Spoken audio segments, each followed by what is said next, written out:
Ernst Mach no fue el primero en proponer una filosofía de la ciencia, ni el primero en reflexionar filosóficamente sobre la ciencia.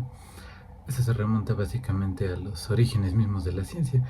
Sin embargo, Mach sí fue el primero en ocupar un cargo académico específicamente dedicado a la filosofía de la ciencia. En otras palabras, Mach sí jugó un rol fundacional para la disciplina que ahora llamamos filosofía de la ciencia, pero él fue mucho más que un pionero de un área de la filosofía. Mach fue también un importante científico, cuyos descubrimientos abarcaron áreas tan distintas como la física y la psicología de la percepción.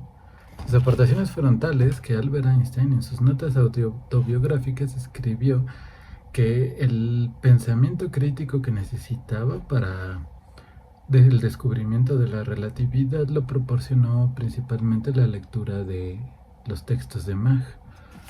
Casi todos los grandes físicos de inicios del siglo XX, en especial los que contribuyeron a la relatividad y a la mecánica cuántica, reconocieron haber leído a Mach y haber sido influenciados por él.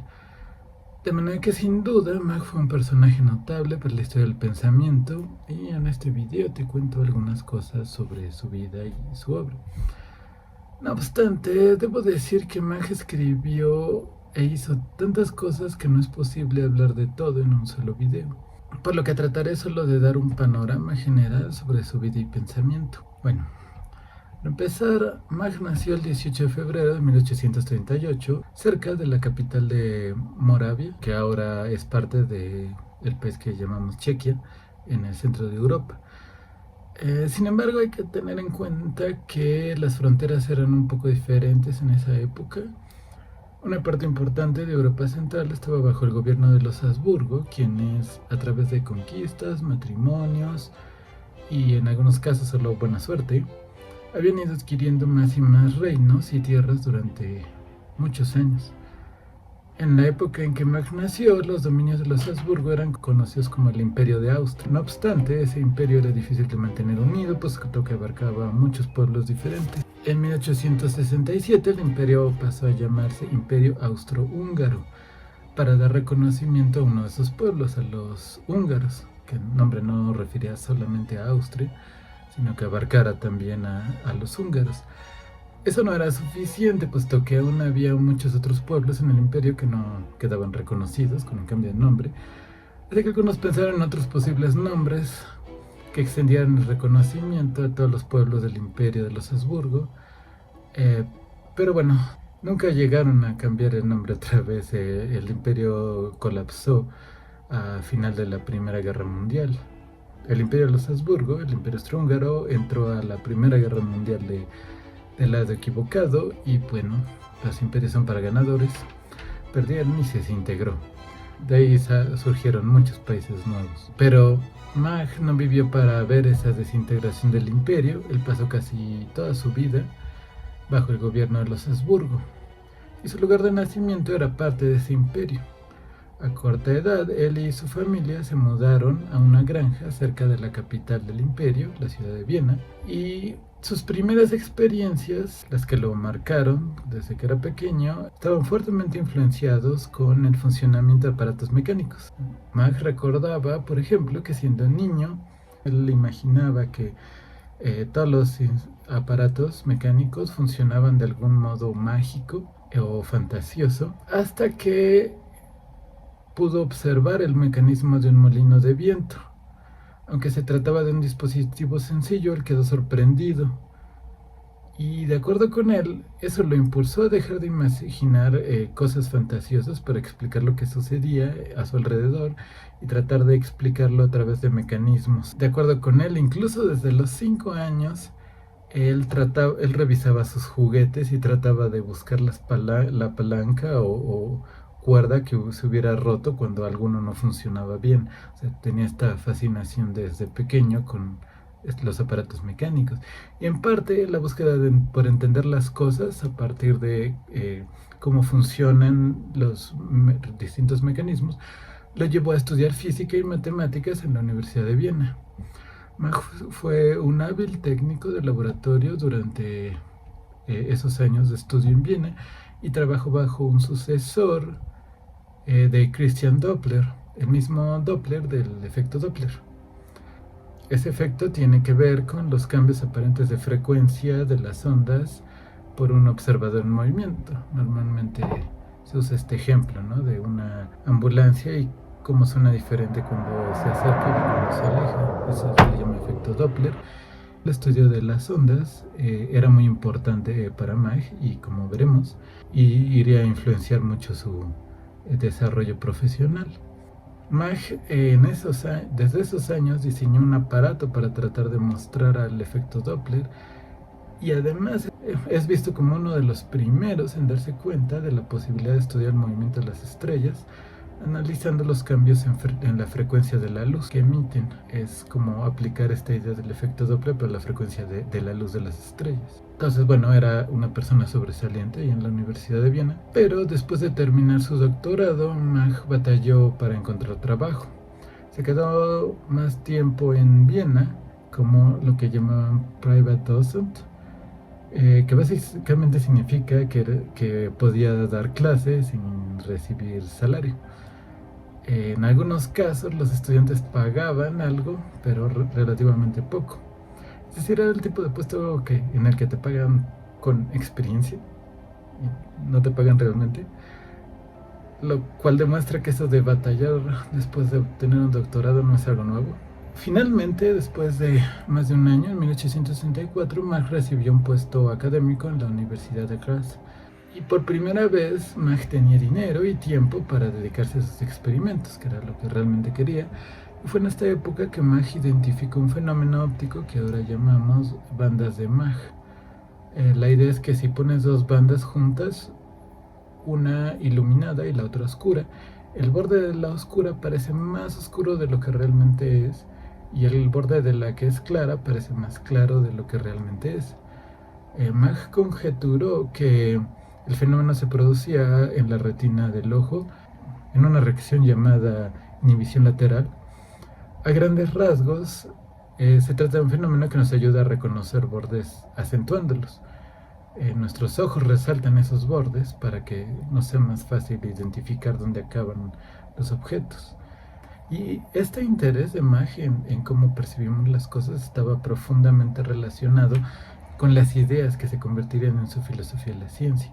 Él consideraba que es a través de las sensaciones que nos familiarizamos con el mundo que nos rodea.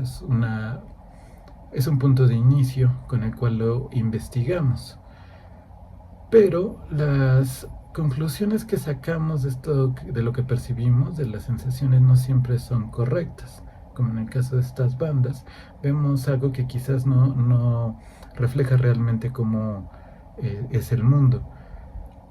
Nuestras sensaciones están hechas para permitirnos sobrevivir, no tanto para decirnos cómo es el mundo independientemente de esas necesidades de supervivencia. Entonces, como las bandas, nuestros cuerpos no están hechos para decirnos realmente cómo son exactamente los colores, sino más bien están hechos para ayudarnos a detectar los bordes. Es decir, nos ayudan a sobrevivir, no tanto a saber con precisión cómo es el mundo. Durante esos años, la primera década de 1860, es que se estaba popularizando en Alemania y Austria el origen de las especies por selección natural de Charles Darwin. El libro de Darwin causó un gran impacto cultural, que, como sabes, todavía se siente, y Mach en particular fue fuertemente influido por ideas sobre la evolución. Mach llegó a considerar que, al igual que otros organismos, los seres humanos estamos en proceso continuo de adaptarnos a nuestro entorno. No solo nuestros ojos, oídos y demás órganos con los que percibimos el mundo son producto de esa adaptación. Él pensaba que también nuestra capacidad mental es producto de ella. Los animales buscan conseguir lo que necesitan para sobrevivir y evitar los peligros. Nosotros también, pero el desarrollo de nuestra vida mental nos permite tomar rutas hacia esos objetivos de maneras menos obvias o indirectas. Y Mach consideraba que muchas actividades sociales debieron comenzar de esa manera, como complejas acciones que realizamos para alcanzar nuestros objetivos de supervivencia de la manera más eficiente, que nos cueste menos y que nos asegure más. Eventualmente esas actividades comenzaron a generar sus propios objetivos que no necesariamente tenían una importancia biológica inmediata. Por ejemplo, cultivar plantas debió comenzar con el propósito de asegurar alimento y posiblemente después comenzamos a desarrollar aparatos que nos ayudaran a que el proceso de sembrar fuera más eficiente. Finalmente, la creación de aparatos que faciliten actividades se convierte en un objetivo que solo se relaciona con las actividades biológicas, con las necesidades biológicas de manera indirecta. Surge como un tipo de profesión que tiene que ver con manejar aparatos. Mach pensaba que incluso la ciencia debió originarse de esta manera. Investigamos la naturaleza con el fin de prepararnos para las oportunidades y peligros que el entorno nos ofrece. Y poco a poco el conocimiento se convirtió en un objetivo que iba más allá de su utilidad biológica. Sin embargo, Mach pensaba que nuestras diversas prácticas culturales, como la práctica científica, siguen marcadas por este desarrollo, por este origen. Para aumentar nuestras oportunidades de supervivencia necesitamos ser eficientes, aprovechar al máximo los recursos que tenemos y no gastarlos innecesariamente. Esto ocurre incluso con nuestra vida mental, de acuerdo con Mach. En nuestro lenguaje, por ejemplo, los conceptos que usamos no están ideados para abarcar toda la realidad. Cuando usamos el concepto de piedra, por ejemplo, no lo usamos para referirnos a todos los diversos aspectos de las piedras. Solo suele significar algo como cosa dura en el suelo. Nuestros conceptos solo recogen esos aspectos del mundo que son importantes para nuestras actividades. Cuando nuestras actividades se vuelven más complejas, también nuestros conceptos cambian. En el momento en que, para seguir con el ejemplo, el conocimiento sobre las piedras se convierte en un objetivo en sí mismo, necesitamos nuevos conceptos. Comenzamos incluso a distinguir entre rocas ígneas y sedimentarias y toda esta distinción que creamos para entender mejor cómo funcionan, cuando es un objetivo para nosotros entender a las piedras. Es algo similar con lo que pasa con nuestras sensaciones, no recogen toda la realidad, sino esos aspectos que son importantes para nuestras actividades. Solamente que en el lenguaje tenemos un poco más de control sobre qué recogemos y qué no de la realidad. Pero aún en esos casos en que tenemos conceptos muy específicos, seguimos buscando que sean eficientes. Es decir, que retomen solo lo que nos interesa en nuestras actividades. También en nuestras hipótesis y teorías, ya en la práctica científica, buscamos que estas teorías sean lo más simple que se pueda, pero sin comprometer nuestro objetivo de generar conocimiento. La simplicidad la buscamos incluso aunque desde un punto de vista lógico no hay una razón para pensar que la naturaleza tenga que ser simple. De acuerdo con Mach, economizar, armonizar y organizar pensamientos se siente como una necesidad biológica que va más allá de la demanda por consistencia lógica. Es decir, este origen de la práctica científica como parte de ese proceso de adaptación está marcado por el mismo proceso. Los procesos de adaptación buscan eficiencia y entonces también nuestra ciencia trata de ser eficiente, ¿no? Hay esta continuidad en algunas necesidades, como en la de tratar de ser simples, tratar de ser eficientes y de aprovechar al máximo los recursos que tenemos. Esa necesidad de buscar que nuestros conocimientos tomen la forma más organizada, simple y eficiente posible, la llamó Mach principio de economía. Es uno de los aspectos más importantes de su filosofía de la ciencia. No obstante, si te das cuenta, los mismos procesos que describió Mach parecen amenazar la economía de la ciencia, paradójicamente. O sea, si diferentes prácticas requieren desarrollar sus propios conceptos, significa que probablemente terminaremos con más y más conceptos. Por ejemplo, los físicos desarrollan sus propios conceptos para investigar fenómenos físicos, los biólogos desarrollan los suyos, también los químicos y así sucesivamente. Incluso dentro de una misma disciplina, cada especialidad comienza a desarrollar conceptos distintos. Hasta parece poco económico pero no es así, ya que cada área está siendo económica al usar los conceptos de la manera más eficiente para sus fines. Solo hay un problema cuando tratamos de conectar áreas diferentes. Por ejemplo, conectar física con psicología parece desafiante.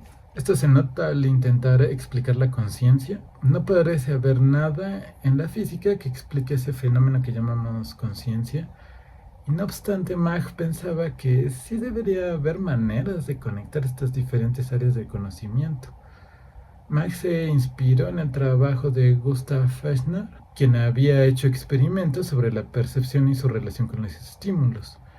Fechner notó que, aunque cada persona tiene distinta sensibilidad a un estímulo, lo siente diferente, algunos son más sensibles al ruido que otros, la manera en que percibimos cómo aumentan los estímulos sí parece seguir una ley matemática.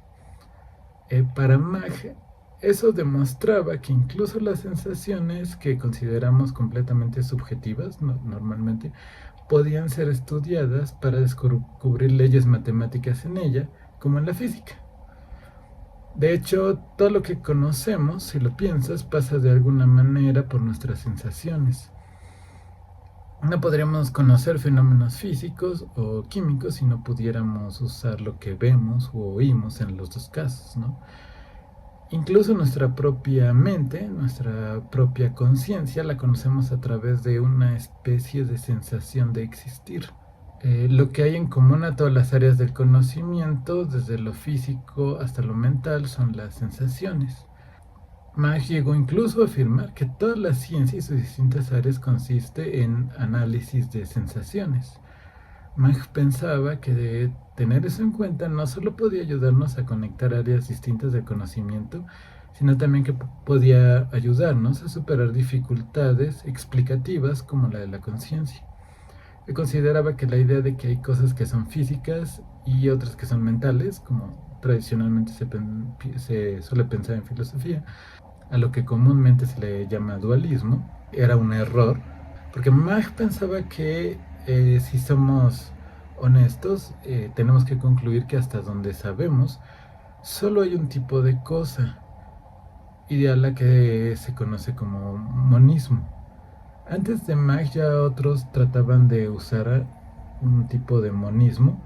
Algunos decían que lo que parece físico es realmente mental, o sea, todo lo que existe es solamente una cosa, algo mental. Otros al revés, que solo existen cosas físicas y lo mental es una especie de ilusión. No obstante, Mach no estaba de acuerdo con un lado u otro. Para Mach lo que sabemos es que tenemos sensaciones, pero no qué hay detrás de ellas, no sabemos qué inferir de ellas. Sabemos que algunas sensaciones de colores, temperatura, cierta presión, tiempo, etcétera, se conectan entre sí de diferentes maneras y se asocian con sentimientos, disposiciones de la mente y voliciones. Eso sí lo sabemos. Y algunos grupos de sensaciones son más estables que otros. Hay sensaciones que percibimos un momento y se van, pero hay otras que más o menos permanecen. Tengo, por ejemplo, la sensación de que hay algo enfrente de mí de cierto color y que lleva un rato ahí y que no se va, a lo cual llamo mesa. ¿Sí? Algo que siento como duro, que veo como con cierto color y que ahí sigue. Y a todas esas sensaciones juntas las llamo mesa. Los grupos de sensaciones a los que llamo mesa no son permanentes. A veces parece más iluminada, a veces menos. Pero la mayoría de las sensaciones que me genera pues son relativamente estables, en general la mayoría. Y también tengo otros grupos de sensaciones a los que llamo memorias, emociones y sentimientos, que siempre están unidos a la sensación de un cuerpo particular, el mío. Y esa relativa unidad de esas sensaciones con mi cuerpo es lo que normalmente llamamos como el yo, el ego o conciencia. Al igual que con la mesa, las sensaciones que conforman la conciencia pueden cambiar, pero en general hay una relativa estabilidad. Cuando estudiamos los grupos de sensaciones que comúnmente llamamos otros cuerpos, estamos estudiando, por ejemplo, física. cuando estudio esas sensaciones asociadas con mi cuerpo y que no encuentro en otros lados, estoy estudiando lo que comúnmente llamamos psicología. Así no parece tan difícil conectar lo que normalmente llamamos físico y lo que llamamos mental. Lo que hay en todos los casos son grupos de sensaciones conectados entre sí.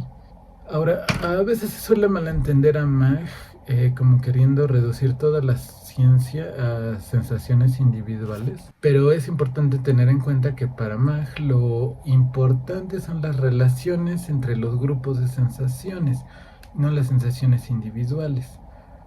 Mag, como vimos, había estudiado ilusiones ópticas. Sabía que las sensaciones pueden llevarnos a conclusiones erróneas en muchos casos. Nuestro conocimiento solo crece cuando aprendemos qué grupos de sensaciones están conectados con qué otros grupos y cómo. Lo que buscamos es adaptar nuestros pensamientos a esas relaciones, es decir, a los hechos. Eso sigue siendo parte del proceso de adaptarnos a nuestro entorno para sobrevivir. Tenemos que identificar qué grupos de sensaciones nos indican un peligro o una oportunidad y así decidir qué acciones podemos realizar como respuesta. Cuando formulamos un juicio, es decir, cuando decimos que las cosas son de cierta manera, como el cielo oscuro indica lluvia, estamos haciendo eso. Afirmamos que hay una relación entre nuestras sensaciones actuales y consecuencias a futuro para las que me debo preparar. Marx sostiene que los juicios correctos, es decir, las conclusiones que nos permiten prepararnos correctamente para lo que sucederá, conforman lo que llamamos conocimiento. Los juicios que fallan en lograr esto los llamamos errores. Nota que para Mag el conocimiento es algo un poco diferente a lo que tradicionalmente se dice en filosofía. Desde Platón se suele definir conocimiento como creencias verdaderas y justificadas, pero para Mag, más que apoyarnos en la idea de que queremos adquirir verdades objetivas y universales, lo que importa es cómo un organismo está preparado para nuevas experiencias.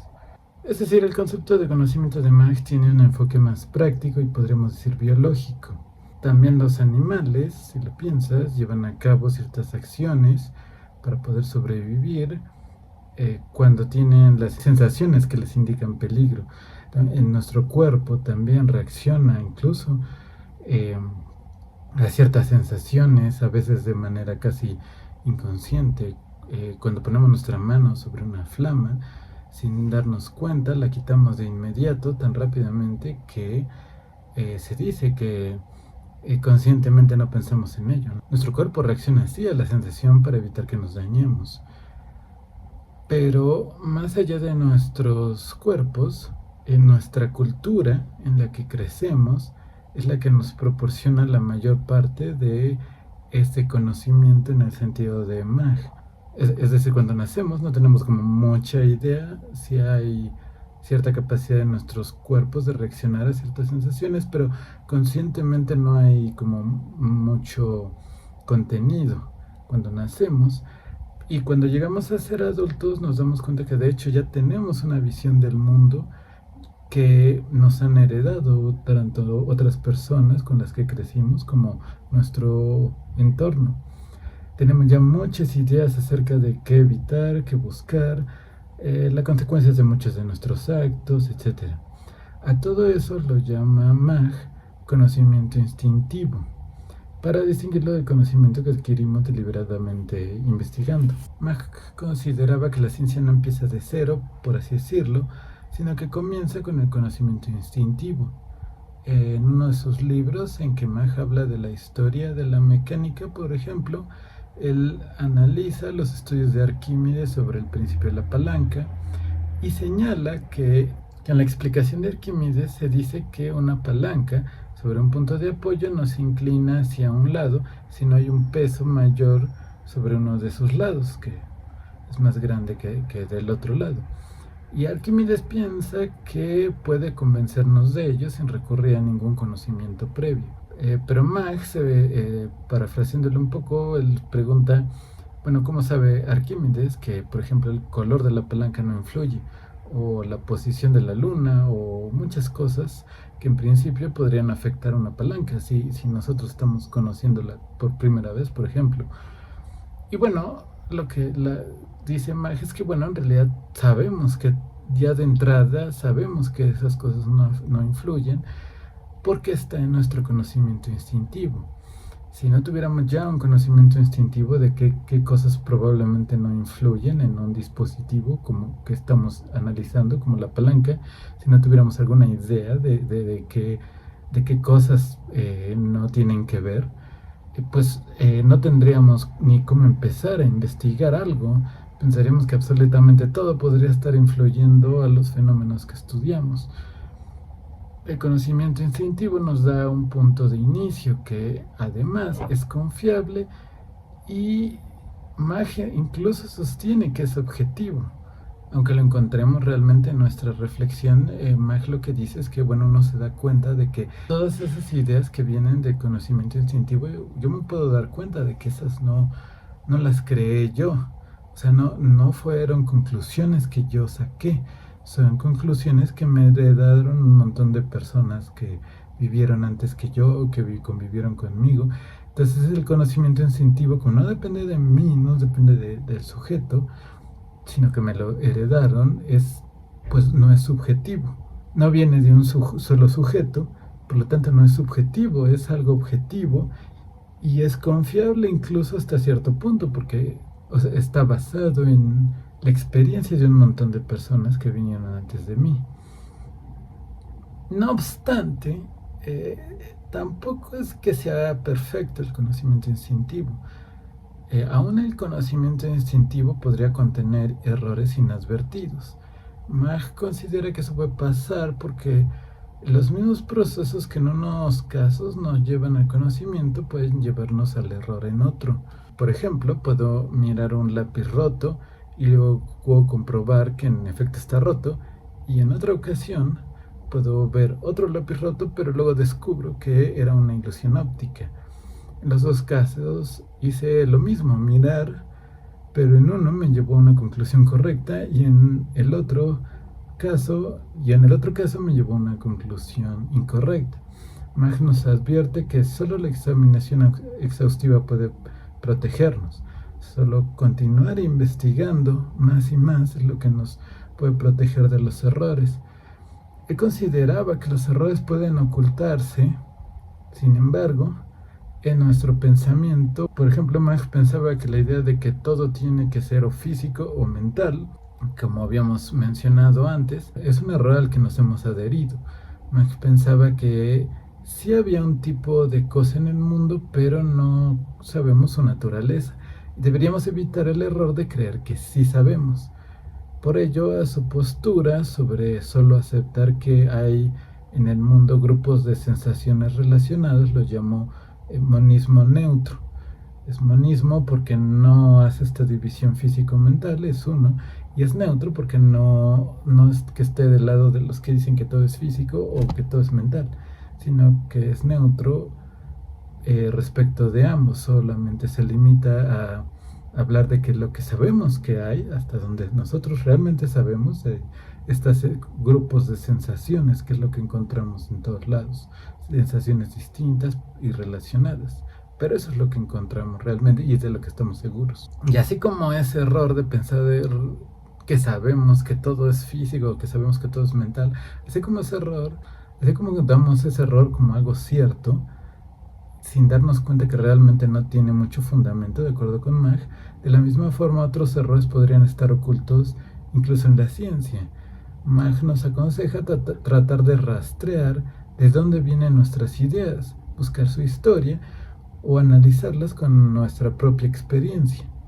Si no logramos encontrar de dónde salieron esas ideas, o si encontramos que solo nos adherimos a ellas por costumbre, pero que no tienen un fundamento sólido, deberíamos eliminarlas. Mag llama a esas ideas sin un origen claro o fundamentado, ideas metafísicas. De acuerdo con Mag, la ciencia debería evitar la metafísica, debería eliminar la metafísica. Ahora, no todo el mundo está de acuerdo en que ese sea un uso adecuado del término metafísica. Algunos entienden metafísica, por ejemplo, como suposiciones o conclusiones a las que llegamos respecto de qué está hecho el mundo y cómo está constituido o qué hay en él. Me parece que esto ha llevado a algo de confusión. Hay gente que critica a Mach diciendo que es contradictorio, porque él acepta una metafísica al decir que el mundo está constituido por sensaciones, y luego nos dice que hay que eliminar metafísica, ¿no? Que pareciera entrar en conflicto. Pero Mach no trata de decirnos que no podemos llegar a conclusiones sobre cómo es el mundo, sino que más bien debemos tratar de evitar esas ideas que aceptamos y que no están justificadas. Todo lo que no podemos rastrear, haber aprendido, por así decirlo, todo lo que no, todo cuyo origen es oculto. Lo que Mach nos aconseja es revisar las ideas que nos han heredado y buscar si contienen errores. Para él, en eso consiste la función de la ciencia como ilustración. Kant había descrito a la ilustración como el proceso de adquirir la mayoría de edad, por así decirlo, dejar de solo repetir las ideas que nos heredaron y hacernos responsables de nuestro propio conocimiento como adultos. Un niño dice, es que el profesor no me explicó o me explicó mal, pero un adulto adquiere esta postura de decir, no entiendo esto, tengo que investigarlo por mí mismo, tengo que llegar a una conclusión por mí mismo, ¿no? Sin echar la culpa quizás a la gente que nos enseñó, sino asumir esa responsabilidad de las ideas que tenemos. Mach consideraba que eso es lo que la ciencia nos enseña, y por eso para él la ciencia es ilustración. Y bueno, todas estas ideas habían comenzado a germinar en la mente de Mach desde su época de estudiante, pero comenzaron a tomar forma en la Universidad de Graz. No obstante, Mach pronto obtuvo un puesto en 1867 en la Universidad de Praga, donde pasaría casi 30 años. La ciudad de Praga era parte del Imperio Austrohúngaro, pero antiguamente había sido la capital medieval del legendario reino de Bohemia, y por sus calles habían desfilado los caballeros medievales y en sus callejones se habían ocultado siglos antes los alquimistas y las brujas. Es en esta ciudad fantástica que Mach comenzaría a poner sus ideas por escrito en artículos y libros, al tiempo que seguiría desarrollándolas. Poco a poco su carrera comenzó a despegar. En un punto llegó incluso a ser rector de la Universidad de Praga, y es también en Praga que él hizo uno de los descubrimientos que le hicieron famoso hasta el día de hoy. En 1881, Mach fue a una exhibición internacional celebrada en París, representando a la Universidad de Praga. En ella, Mach escuchó a un ingeniero militar exponer sobre un fenómeno para el cual no se tenía explicación en la época. El ingeniero militar explicaba que durante la guerra franco-prusiana se habían utilizado nuevos cañones y artillería que disparaban balas a gran velocidad, pero los soldados reportaban que al disparar escuchaban dos estruendos, uno al disparar, que es normal, y otro que no sabían de dónde venía. También producían heridas peculiares con forma como de cráter que tampoco lograban explicar. Mach decidió investigar el asunto, regresar a Praga. Una de las hipótesis que tenían algunos científicos era que de algún modo la bala quizás comprimía aire y que eso tal vez producía un sonido. En la época se sabía que el sonido es una onda producida en el aire, y Mach ya había investigado sobre ondas e incluso sobre técnicas para fotografiarlas desde su época de estudiante. Así que Mach decidió investigar las ondas de sonido que producen las explosiones. Ahora, normalmente pensamos en las chispas como destellos de luz, pero técnicamente una chispa es como una mini explosión.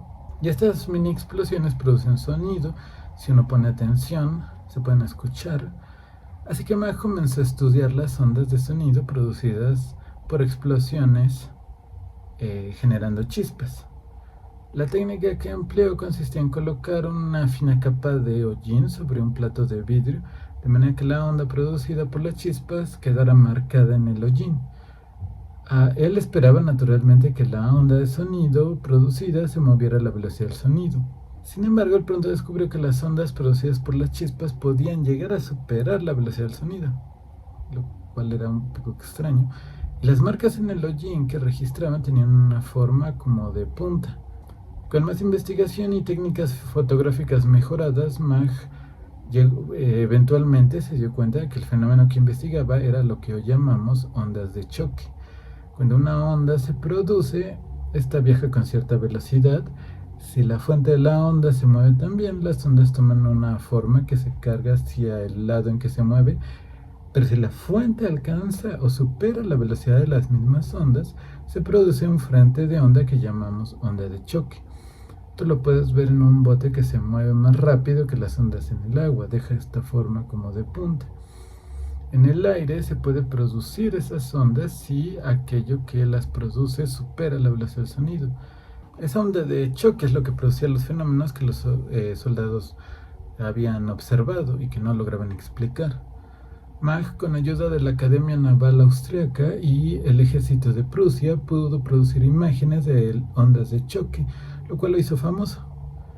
Hasta hoy en día se suele usar el número de Mach para medir la razón entre la velocidad de un objeto y la velocidad del sonido en un medio dado.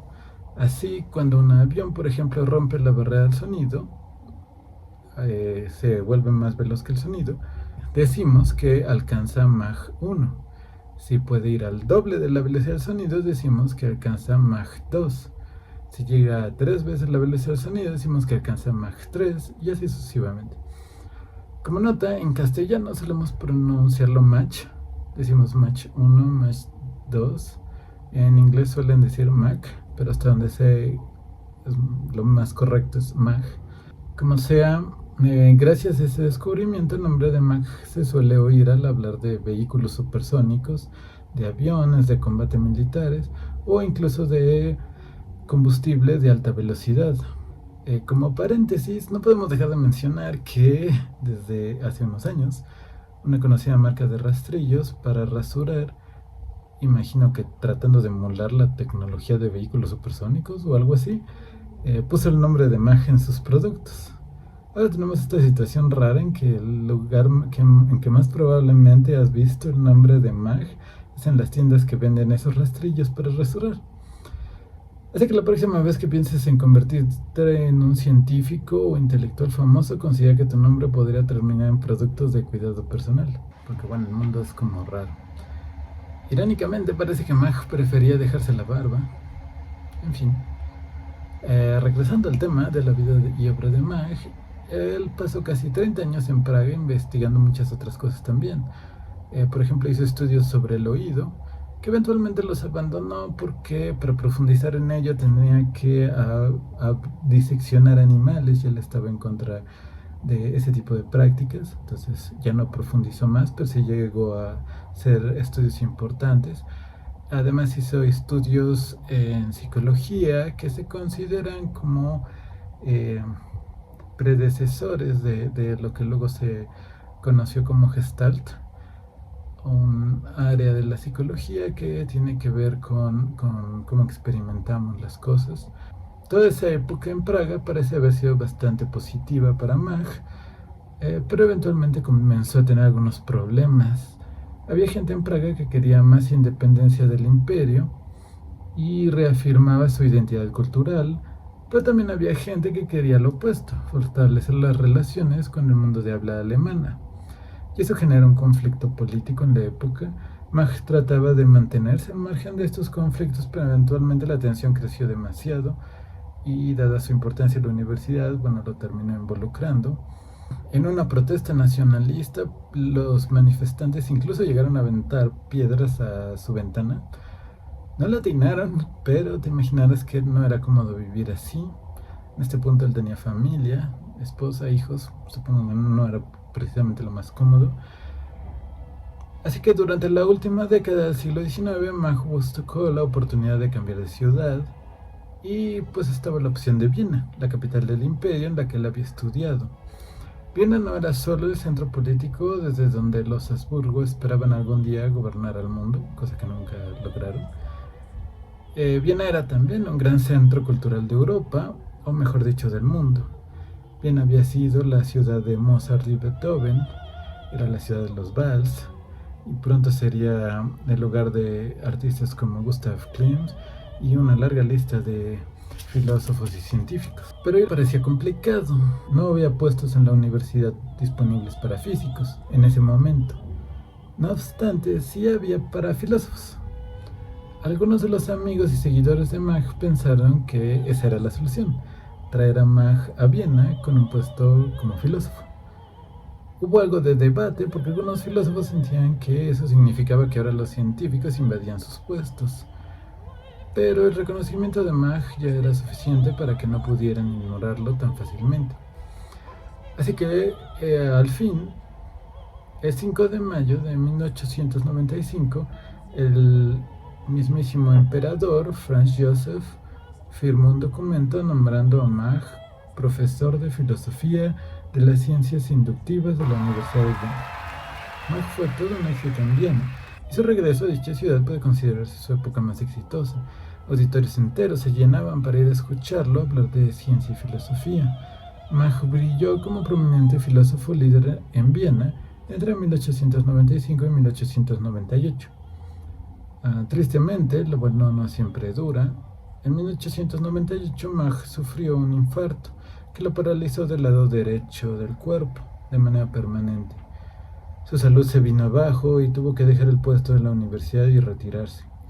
Su puesto de filosofía de la ciencia lo ocupó después Ludwig Boltzmann. Terminaba el siglo XIX y Mach pensaba que su vida también acababa. Escribió un testamento y trató de prepararse para el final.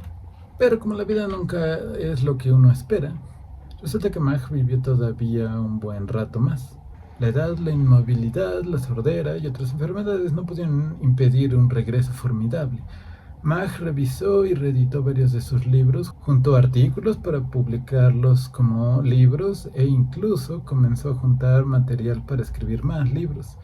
También publicó más de una docena de artículos completamente nuevos sobre filosofía, ciencia y su trabajo experimental. En 1901 rechazó un título nobiliario, pero aceptó un nombramiento en el Parlamento. Antes del inicio de la Primera Guerra Mundial, su fama creció a nivel internacional. Se escribía con intelectuales de toda Europa y más allá. Incluso desde antes había hecho ya amistad con William James, que en ese entonces era el intelectual más reconocido de Estados Unidos. Ahora Mach era muy reconocido por toda Europa. En Francia, Pierre Gouin, de quien te platico en otro video, por ejemplo, se escribía cartas con Mach en las que le expresaba su profunda admiración. También muchos rusos que iban a estudiar a Suiza aprendían sobre Mach y llevaban sus ideas de regreso a Rusia.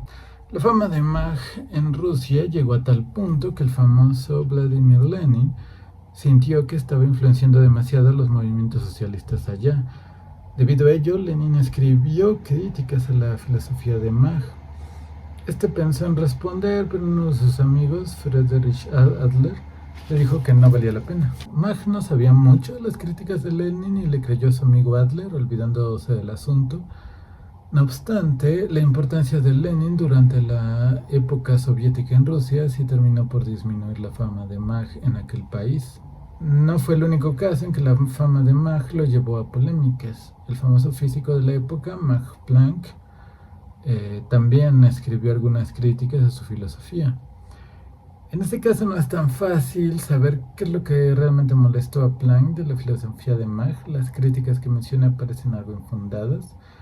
Tiene que ver con una objetividad que Planck sentía que se pierde en la filosofía de Mach.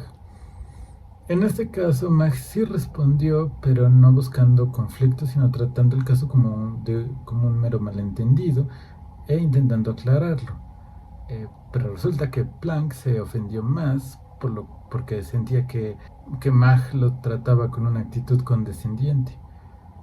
Poco después, Albert Einstein comentó que incluso los que critican a Mach olvidan lo mucho que ellos mismos han sido influenciados por él, lo cual podría entenderse como aludiendo a Planck, como diciendo, bueno, sí, quizás muchos se animan a criticarlo, pero no se dan cuenta de cuánto le deben realmente, ¿no? Eso parece estar insinuando. En cualquier caso, Mach siguió ocupándose de sus nuevos proyectos.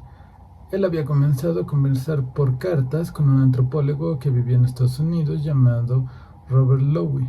Esa conversación despertó el interés de Mach por los pueblos originarios de Canadá y el oeste de Estados Unidos. Eventualmente publicó el libro Cultura y Mecánica, que sería el último que publicaría en vida y que trataba sobre el desarrollo de ideas mecánicas en otras culturas.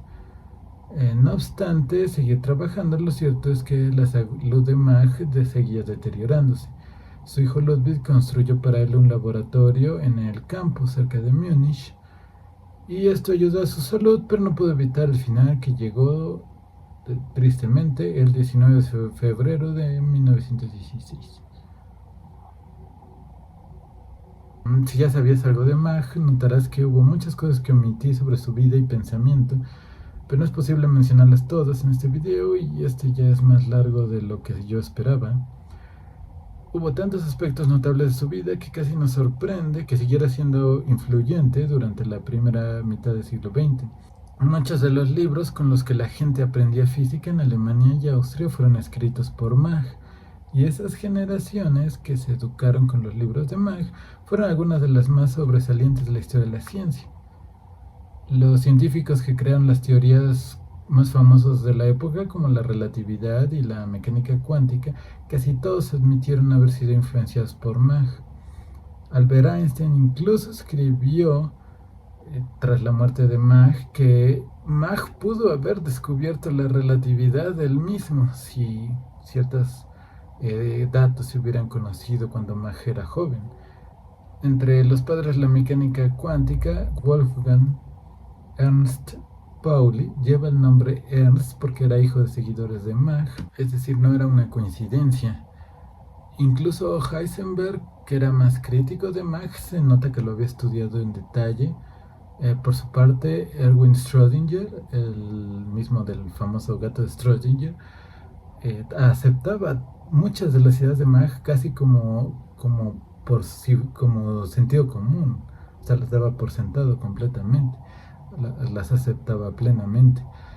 Pascual Jordan era posiblemente el mayor defensor de Mach, y bueno, en general, lo que se conoce como la interpretación de Copenhague de la mecánica cuántica consiste en una variedad de ideas y algunas de las cuales provienen de Mach. En filosofía, Ludwig Wittgenstein, que fue uno de los filósofos más prominentes de la primera mitad del siglo XX, estaba muy familiarizado con las ideas de Mach y posiblemente más influenciado de lo que él mismo admitía. Pero donde se aprecia más claramente esa influencia de Mach es en el movimiento conocido como empirismo o positivismo lógico. Uno de los sucesores de Mach en Viena, Maurice Schlich, poco a poco juntó a un grupo de filósofos al que se conoció como Círculo de Viena. El Círculo de Viena fue el mayor exponente del positivismo lógico, pero los filósofos que lo conformaron de hecho llamaron a su asociación Sociedad Ernst-Mach. El término Círculo de Viena fue posterior. A través del Círculo de Viena se produjo una nueva ola de influencia de Mach en el mundo intelectual, especialmente durante la década de 1930. Sin embargo, la fama de Mach terminó disminuyendo para la segunda mitad del siglo XX, a pesar de lo importante que había sido durante la primera mitad. Y posiblemente hay dos motivos principales para ello, uno relacionado con la filosofía y otro con la física. En el caso de la filosofía, bueno, durante la segunda mitad del siglo XX se dio una reacción contra el positivismo lógico. Es decir, muchos criticaron a los filósofos de la primera mitad del siglo por dejar de lado aspectos de la ciencia que consideraban importantes como su historia. Y en esa reacción también Mach fue afectado por lo importante que había sido para esos filósofos de la primera mitad del siglo XX. Y esto pasó incluso aunque la filosofía de Mach difícilmente era susceptible a las mismas críticas. Ya te he mencionado que Mach, por ejemplo, sí consideraba, incluso escribió sobre historia de la ciencia, por ejemplo. Con toda la reacción contra el positivismo causó que muchos filósofos de la ciencia perdieran interés en Mach. En la década de 1980, el filósofo Paul Feyerabend incluso trató de defender a Mach de algunos de sus críticos, señalando que muchos de ellos ni siquiera parecen haberlo realmente leído. Y bueno, el otro motivo para el declive de la fama de Mach tuvo que ver con el desarrollo de la física.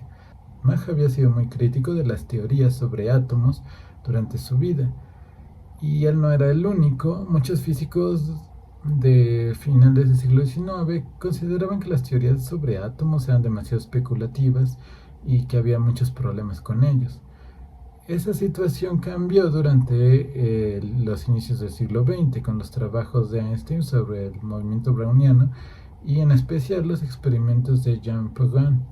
Ese trabajo de Einstein y de Perrin convencieron a los científicos de la realidad de los átomos, pero llegaron demasiado tarde en la vida de Mach y él ya estaba en sus últimos años. Y aún con esos desarrollos fue necesaria una nueva física, la física cuántica, para que esto de los átomos tuviera sentido. Mach no vivió para ver esa nueva física, así que naturalmente la mayor parte de su vida fue escéptico de los átomos, porque con la física clásica hay muchas cosas que no tienen sentido, y es la única física que él realmente conoció. Incluso sostuvo algunas famosas discusiones con el físico Ludwig Boltzmann, que era uno de los defensores de los átomos, de la idea de los átomos. Y a pesar de que este escepticismo de Mach posiblemente estaba justificado en su época, la actitud crítica hacia los átomos le trajo mala fama en el siglo XX, cuando el atomismo se volvió central para nuevas teorías e incluso desarrollos tecnológicos. Mucha gente pensó que si Mach no previó lo importante que sería la idea de los átomos para la ciencia, quizás no sabía realmente tanto acerca de ciencia. A mí me parece que es injusto. Mach en su época tenía buenas razones para dudar de los átomos y descartar su importancia por el hecho de que no pudiera ver el futuro me parece un poco exagerado. Después de todo, ¿cuántos de nosotros podemos decir que sí vemos el futuro? Y no quiere decir que quizás ninguna de nuestras ideas sea valiosa, pero quizás el problema es que Mach dudó o parece haber dudado de otra teoría exitosa, que es la relatividad. Ya hemos visto que Einstein valoraba mucho las aportaciones de Mach e incluso llamó a uno de los principios que lo guiaron hacia la relatividad general principio de Mach. Einstein sacó ese principio del libro Historia de la mecánica de Mach.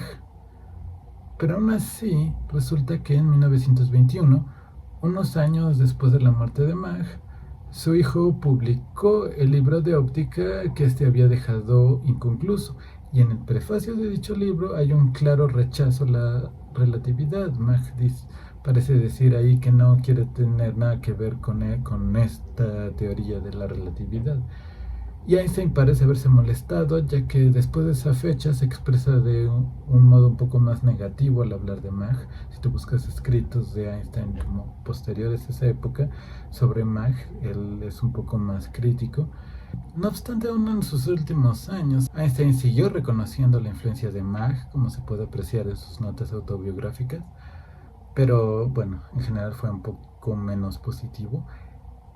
Y además, una cosa interesante es que parece ser que ese prefacio en el que supuestamente Mach critica la relatividad parece ser falso, es decir, parece ser que no lo escribió realmente Mach, sino su hijo, quien lo hizo pasar como si fuera de Mach.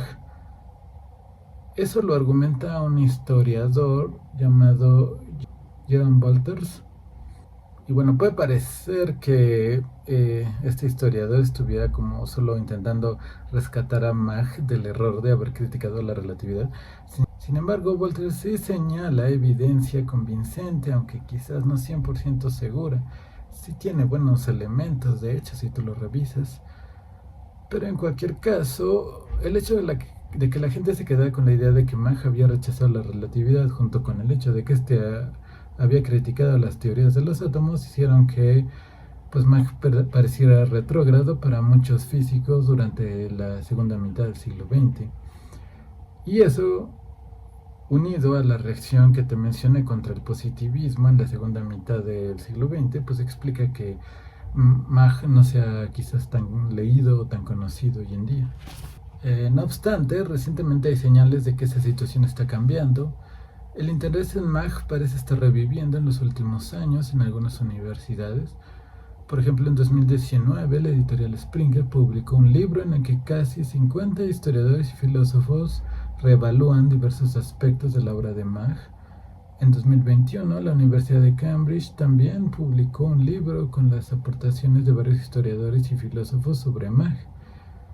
Y por mi parte, no puedo dejar de preguntarme que si una de las generaciones de físicos más brillantes, creativas e innovadoras de la historia, como fue la generación que creó la relatividad y la mecánica cuántica, si esa generación se formó leyendo a Mach, aprendió física leyendo a Mach y aprendió a reflexionar leyendo los libros de Mach, ¿no podríamos sospechar que tal vez hoy en día podríamos despertar esa misma capacidad creativa e innovadora y crítica en nosotros mismos si nos diéramos el tiempo de estudiar a Mach? Yo sospecho que sí, pero dime, ¿tú qué piensas? ¿Crees que Mach es solo una curiosidad histórica que ya no tiene nada que aportarnos hoy? ¿O hubo algo de lo que mencioné que tú crees que podría ser importante? ¿O quizás algo de lo que no mencioné, pero que quizás tú sabes sobre Mach y que crees que es importante hoy en día? Si ya sabías sobre Mach, ¿crees que hay algo de lo que dije que pudiera ser incorrecto o que requiera alguna precisión? Si no sabías de él, ¿hay algún aspecto de su vida o filosofía de la cual te gustaría saber más? Espero te animes a dejar un comentario.